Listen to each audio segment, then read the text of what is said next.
a question here. Construct a curve when f is 60 mm from the directrix and E is 2 by 3, and also draw a tangent and normal. So here the eccentricity is given 2 by 3. That means the 2 by 3, if we solve this one, we will get the value less than 1. E less than 1. So this curve E less than 1. When the E less than 1, we will get an ellipse exactly. So directly in the question, the construction name is not given. So it is completely depend on the eccentricity value 2 by 3. Okay. So depends on these particular value only we will get one conclusion that the construction name is going to be a ellipse. Now draw a directrix. Draw a directrix which is vertical A and B. Now draw the reference line. Draw one reference line. The C and D. The C is the directrix point. C is the directrix point. Now locate the focus F from the directrix 60 mm. So this is the directrix point C. Right from directrix point C, locate the 60 mm. So here we are getting and focus. This is 60 mm. Now we have to locate the vertex point. So how we are going to locate the vertex point? It is depend on the eccentricity value here again. The eccentricity value is given 2 by 3. The sum of numerator plus denominator. That means 3 plus 2 is 5. Okay, 3 plus 2 is 5 we are getting. Now the given 60 mm focus distance, we have to divide this particular 60 mm into 5 equal parts. 5 equal parts. Okay, for example, 1, 2, 3, 4, 5. 1, 2, 3, 4, 5. Okay, 1, 2, 3, 4 and 5. 5 equal parts we have done here. Now in these 5 points, one point will become the vertex. Okay, that point we have to find out. So how we are going to find out? So we have a formula VF by VC. That means E is equal to VF by VC. E is nothing but eccentricity. The eccentricity formula is VF by VC. That means already we have a value of E is equal to 2 by 3. Now we are going to assign that 2 by 3 to VF by VC. Now the VF is 2.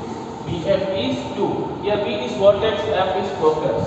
So whenever we are going to locate the vertex point on this particular point, between the V and F, vertex and focus, there we have to get the two divisions.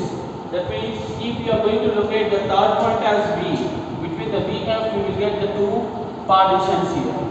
This is satisfied. If we are going to observe this one, VC is equal to 3. Right from V to C, how many parts we have here? 1, 2 and 3. So that is also satisfied. This is how we are going to find out the vertex point. Now, so we got the vertex point like this. Next, take a focus. Now, take the radius of VF. Take the radius of VF, V at the center. Draw a curve.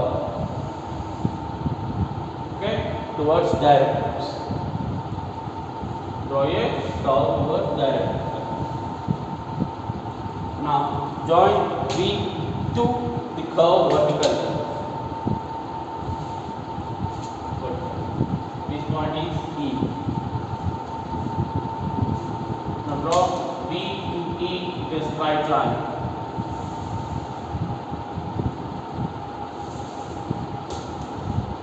Next to the V, next after this one, next to the V, look at some points with some distance, with 10 mm distance. I am going to take some 10 mm distance like this.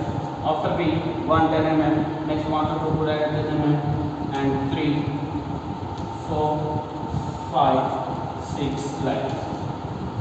Now on each and every point, draw some vertical lines to the CE. CE. All lines like this.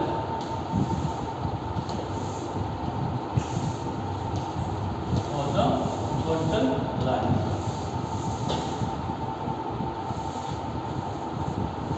Now this is 1, look at 1 dash here, this is 2, 2 dash, 3, 3 dash, 4, 4 dash, 5, 5 dash.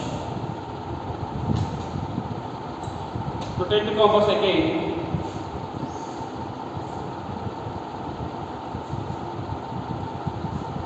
Take 1 dash, 1 dash and apply center, run arcs on 1 dash.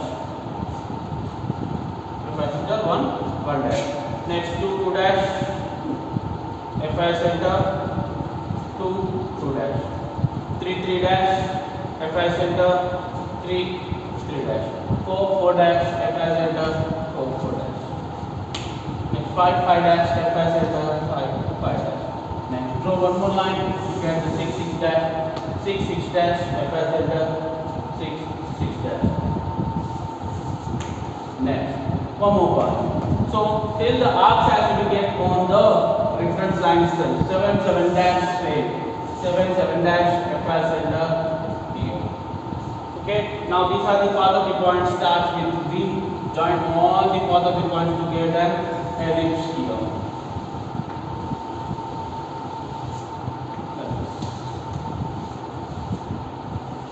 Okay. This is how we are going to get an ellipse. Now how we have to draw the tangent and normal. So tangent and normal can be drawn from 3 different points. Right from the directrix line and from the vertex and from the focus also. Okay, the distance will be given. For example, the draw the tangent normal 70 mm from the directrix line. Okay, the given value is 70 mm from the directrix line. Now we are going to arrange the lines. Scale is going to be placed like this and 70 mm point. We are going to, for example, I am getting here the 70 mm distance. Locate this point as S. This is how we are going to locate the point S from the directrix line. If it is from the vertex, okay, for example, 60 mm from the vertex, okay, draw the tangent normal 60 mm from the vertex. Take the compass and take the radius of 60 mm by using the scale, 60 mm like this, locate the 60 mm and vertex. This is the vertex and draw a arc on the curve. That is one more method to find out the point S by using the vertex. Same from the focus. From the focus also the same radius will be given. Okay, draw the tangent normal 70 mm from the focus. Okay, now take the 70 mm radius like this and from F as the center, draw an arc on the curve. Okay, so that is also a point S. So this is how we are going to locate the point S in the 3 different types, from the focus or vertex and the directrix. So after locating the point S, what we have to do? Immediately we have to join the point F and S with this straight line. F and S. Now draw the perpendicular line. Draw the perpendicular line. Fs to perpendicular. Okay, draw a perpendicular line from Fs. Now, which is getting contact with the directrix line. Now, right from the directrix, which passes through the S. This is tangent. It passes outside the curve. That is a tangent. Perpendicular to the tangent, we will get normal. Exactly perpendicular to the tangent, we will get normal. This is the tangent and normal for the ellipse. And there are 2 more general methods, say ellipse and parabola and hyperbola. So what are the procedure we have done for the ellipse? That is same, but only the point vertex is going to be different. Only the vertex is going to be different. For example, now the same question is given, instead of 3 by 2, it is given 2 by 2 for example. 2 by 2. Same the directrix line we have to draw. Same the directrix line we are going to draw. Okay, which is A and B. Okay, and the reference line CD. And the given focus is given 60 mm from the directrix, that is 60 mm. Now 2 by 2. That means if we do this one, we will get 1 by 1. That is going to be equal to 1. Okay, E is equal to 1. So here, how many parts we have to do here? 2 by 2. That means 4 parts. 60 has to be done in 4 parts. Okay, so we have the formula for eccentricity to find out the vertex. What is that formula? E is equal to Vf by Vc, that is 2 by 2. So whenever we have to locate the B point, the point has to be 2. For example, 4 divisions we have done here. 1, 2, 3, 4. 1, 2, 3 and 4. Okay, so when we are going to locate the point V, okay, point V. So this is the point V. Now right from B to F there are 2 points satisfied. BC also 2 satisfied. That is nothing but whenever the eccentricity value is given 1 or 1 by 1 or 2 by 2 or 3 by 3, because don't think much, directly you can put a point center of the focus. The given distance of your focus, directly you can mention the point exactly at middle of the focus. If the focus is given 70 mm, so 35 point is the midpoint in the focus, that is the vertex for the parabola. If the focus is given 80 mm from the directrix, so 40 is the midpoint for midpoint, so that is the vertex for the parabola. So this is how we are going to find out the vertex with the construction of your parabola, and the remaining complete method is same to construct a curve. Okay, with the change of the vertex only, the change in the locating of the vertex point only, the curve is going to be developed. Either it may be ellipse or parabola or hyperbola. In the hyperbola also the same thing. We have to divide the given focus distance depend on the eccentricity, and by applying the formula Vf by Vc to the given eccentricity value, then we are going to find out the vertex on the focus. Vertex on the focus as per the eccentricity value. So this is the general methods of ellipse, parabola and hyperbola. So we have one more important topic in this. So remaining the special cases, that is ellipse, parabola, hyperbola, we have some special cases. But there is one more important topic, that is the cycloids. Okay, that is a cycloid. So here the cycloids are 3 different types. The cycloids are 3 different types. So one is cycloid,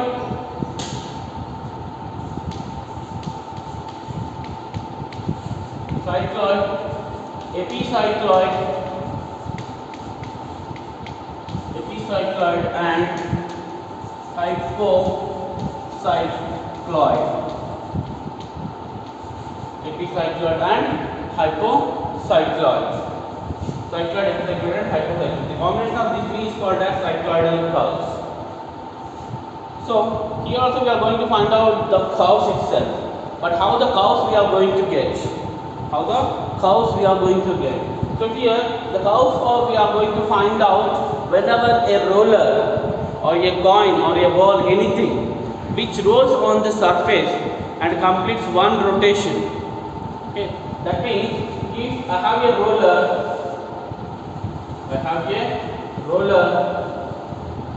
which is having some diameter,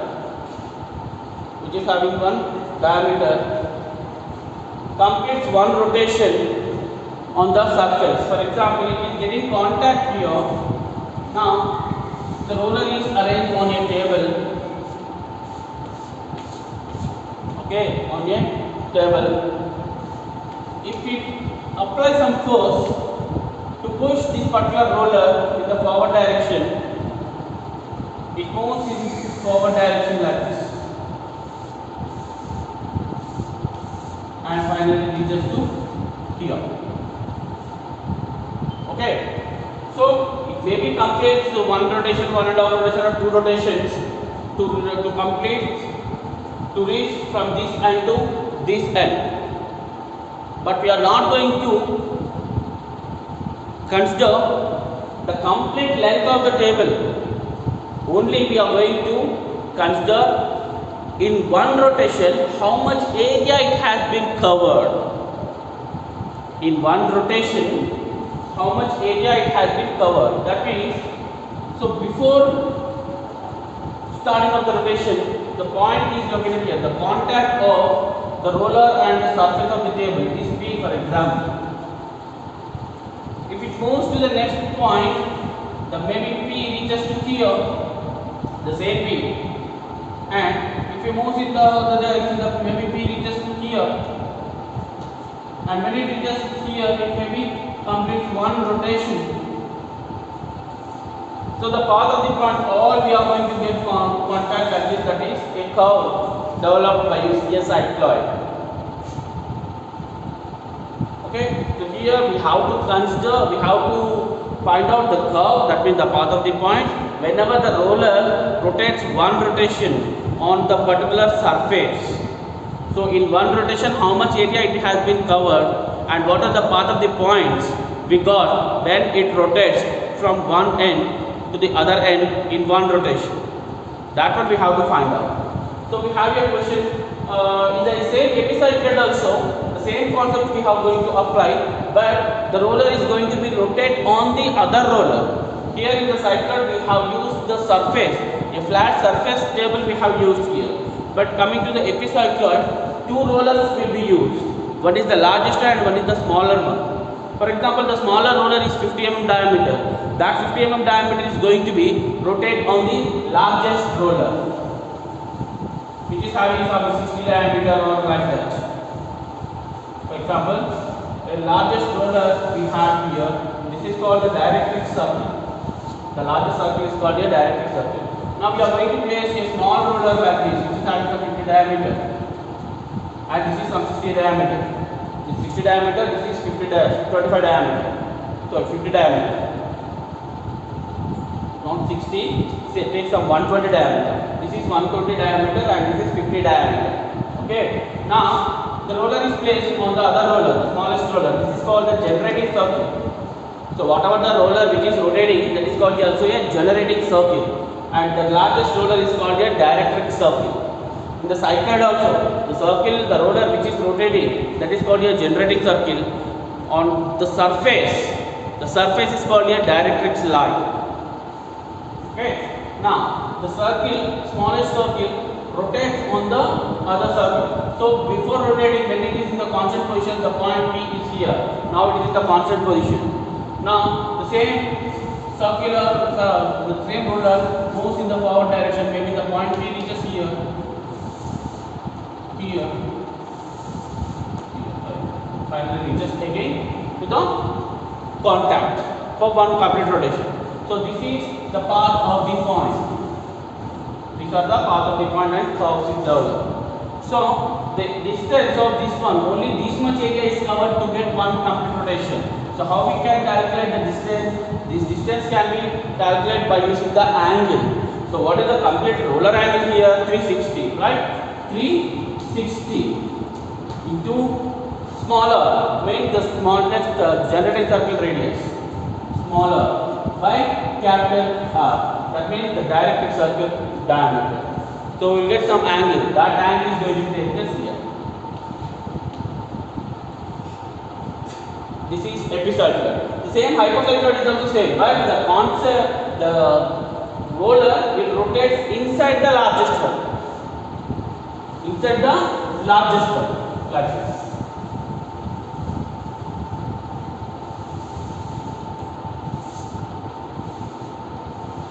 Inside. Okay, it may move in anti-clockwise direction to complete one rotation. It reaches here.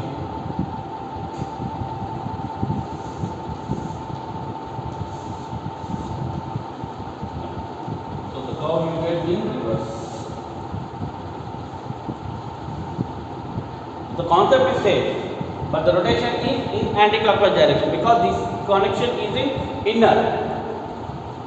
So the connection is in inner. So we will get the curve in reverse way, anti-clockwise direction. Okay, let's discuss one question on this cycloid.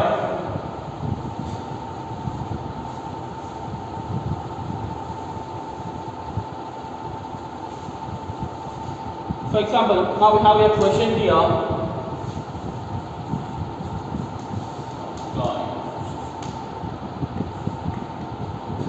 A roller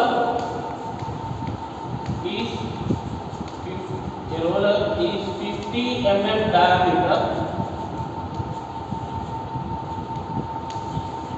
50 mm diameter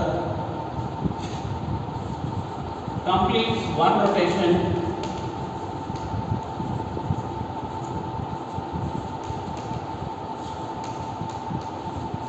completes one rotation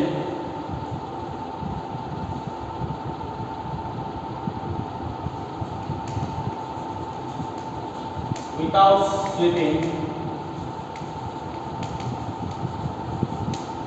slipping on the surface.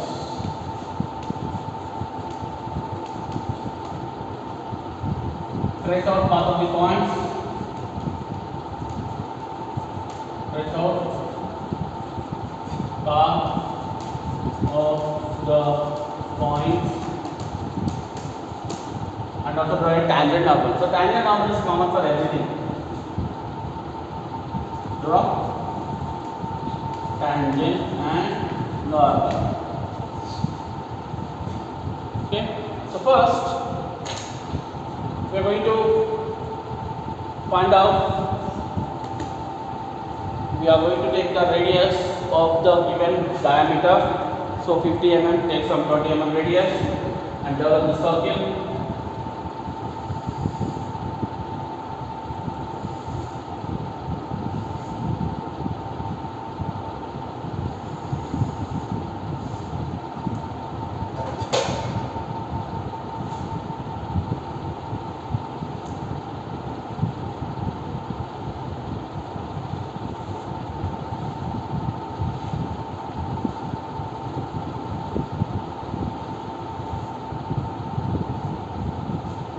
Circle. Now, this is the center. Now draw a straight line. That means the roller, at what distance it completes one rotation. The distance we will get by using the value pi d. Pi d. That means pi 3.14 into 50. Okay. So the value we get here, that value we are going to draw here exactly in the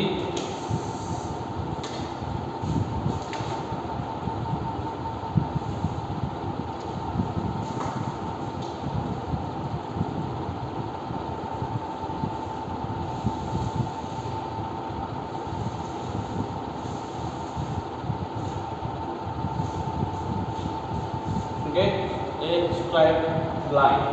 Now this is the directrix line. Okay, so right from this end, whenever the roller reaches this end, the roller completes one rotation, and also you will get some path of the points too. Okay, now divide the circle into 8 equal parts. 8 equal parts. So 4 we have done here, and this is 90. So divide with 45.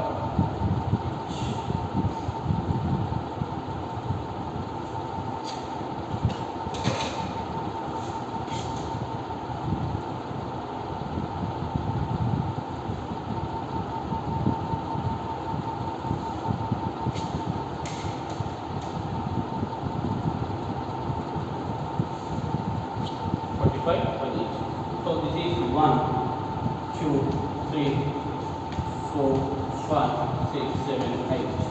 So the points on the roller, the circumference of a roller, we have given the points. This is 1. Why we have to mention the point 1 exactly here? Why we are not going to take this 1? Means, so whenever the rotation starts in the forward direction, so here we have looked at some points here. So each point is going to get contact with the line first. Whenever the roller moves in the forward direction, this point is going to get contact first. So this will be point 1, and next this will be going to get contact. That is 2, 3, 4, 5, up to 8. And at the same, now this is the constant position. The path of the point is located on this point exactly. Now draw the straight lines on each and every line, each and every point. So 7, 1 we will get a straight line, and from 6 and 2, this is the center of the generating circle, and from 6 to and the center line will get a straight line, and from 5, 3 also will get one straight line, and from finally from 4 also will get a straight line.